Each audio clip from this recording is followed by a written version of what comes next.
नमस्कार। Supreme court के फैसले को चुनौती देते हुए एक पुनर्विचार याचिका दाखिल की गई है, जिसमें न्यूनतम 3 साल की वकालत को सिविल जज जैसे न्यायिक पदों के लिए आवेदन करने की अनिवार्य योग्यता बताया गया था। याचिकाकर्ता ने कहा कि इस फैसले में कई स्पष्ट त्रुटियां हैं और मांग की है कि इस नियम को साल 2027 से लागू किया जाए, ताकि 2023 से 2025 के बीच पास हुए उन छात्रों को नुकसान न हो जो पुराने नियमों के हिसाब से तैयारी कर रहे थे।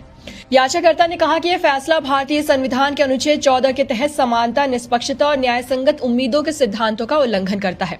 याचिका में यह भी कहा गया कि सुप्रीम कोर्ट ने शेट्टी आयोग की उन अहम सिफारिशों पर भी ध्यान नहीं दिया, जिनमें यह कहा गया था कि अब जब कानून की पढ़ाई के दौरान इंटर्नशिप और कोर्ट विजिट अनिवार्य हो गए हैं और सेवा में शामिल होने से पहले ट्रेनिंग भी दी जाती है, तो प्रैक्टिस की शर्त जरूरी नहीं है। साथ ही कुछ राज्य और हाईकोर्ट की विपरीत सिफारिशों को भी पूरी तरह नहीं सुना गया और ये भी कि कोर्ट ने साबित करने के लिए कोई आंकड़े नहीं दिए कि नए ग्रेजुएट्स जज के रूप में खराब प्रदर्शन करते हैं। अंत में याचिका में कहा गया कि यह फैसला आर्थिक और सामाजिक रूप से कमजोर वर्गों जैसे एससी, एसटी और ओबीसी के छात्रों पर असमान रूप से असर डालता है। इसके अलावा 3 साल की वकालत की यह शर्त उन लॉ ग्रेजुएट को बाहर कर देती है जो लॉ फर्म्स, पीएसयूज या कॉर्पोरेट क्षेत्र में काम कर रहे हैं।